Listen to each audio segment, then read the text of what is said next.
Our research explores the role of the basal ganglia in the attractor dynamics in the cortex. It was inspired by the research done in the Svoboda lab, which looked at the formation of attractor dynamics during working memory dual choice task. And we asked what could be the role of the basal ganglia in this context. So we used the same task as the study I mentioned. There was a tone, one of two tones, which predicted to the mouse whether it should lick left or right port. But between the tone and the action, there was a delay. And we looked at the ALM. We did calcium imaging there, and we also implanted optic fibers bilaterally the part of the striatum that receives projections from the ALM. And we stimulated via these optic fibers right at the right before the beginning of the delay period. You can see the neurons here. So what we expect to happen. We know about the direct and indirect pathways, which receive both sensory and motor information. And we also know how it is shaped by learning. We know that indirect pathway will be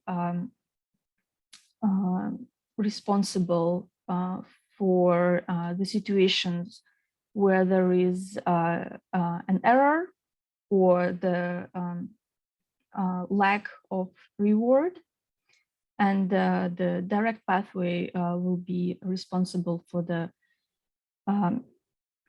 correct and rewarding situations. So what we expect is that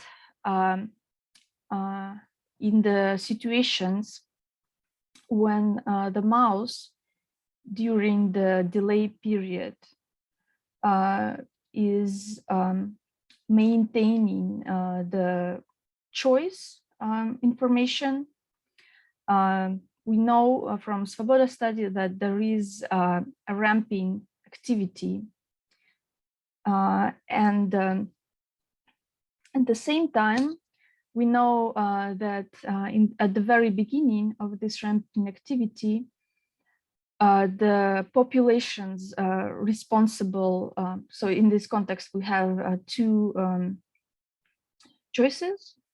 And we know that in the beginning of this ramping activity, both choices have a certain amount of activation in terms of the neuronal population representing them.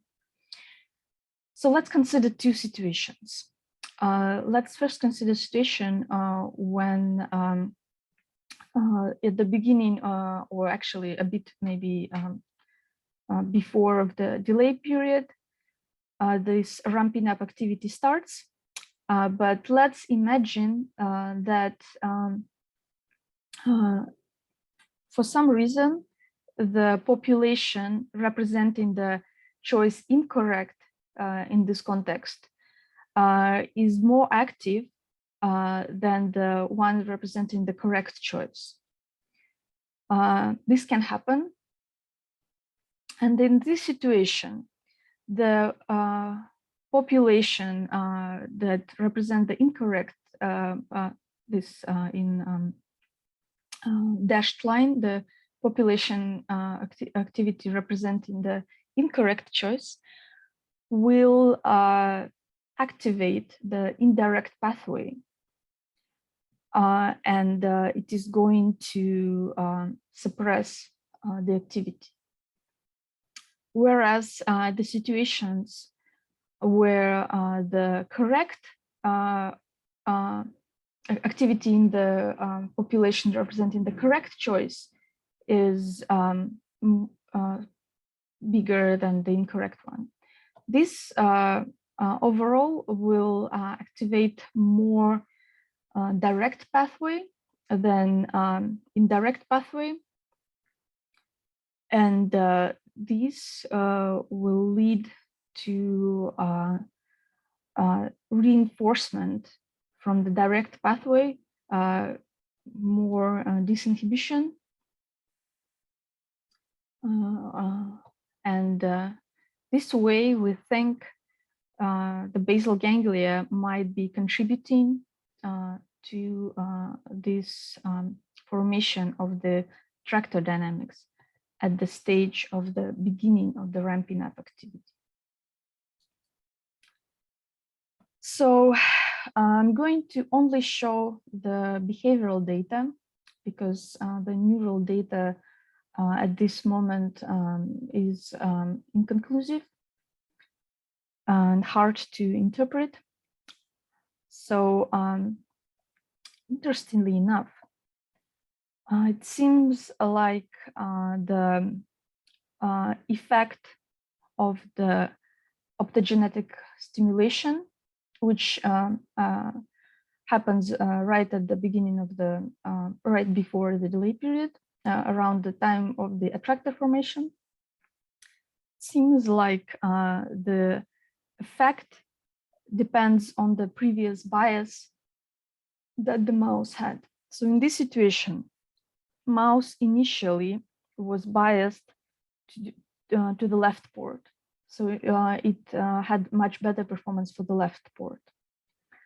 And when we stimulate, we see enormous effect for the trials requiring the right port.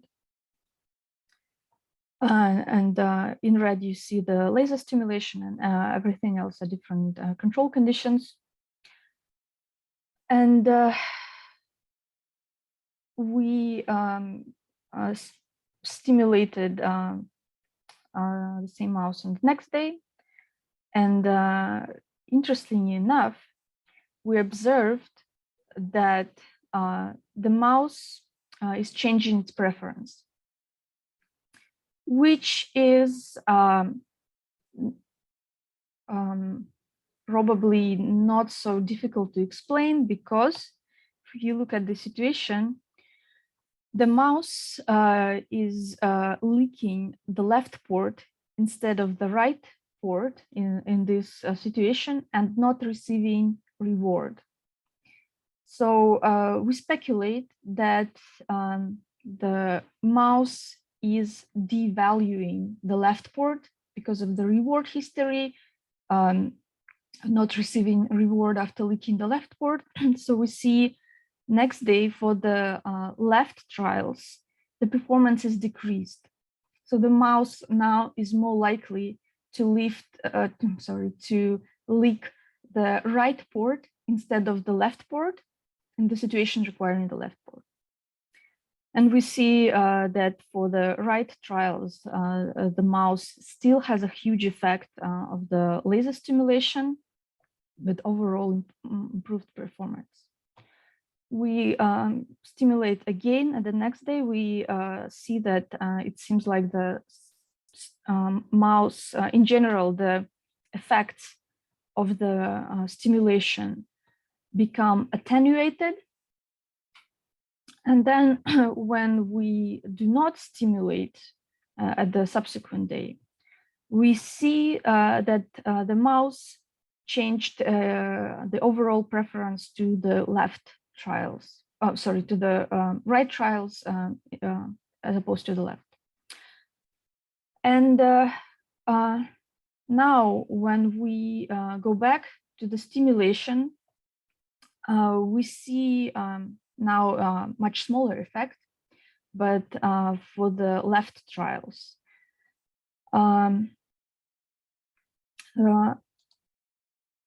So we saw, first of all, the dependence on the previous bias. And second, we observed attenuation of the effect, some adaptation.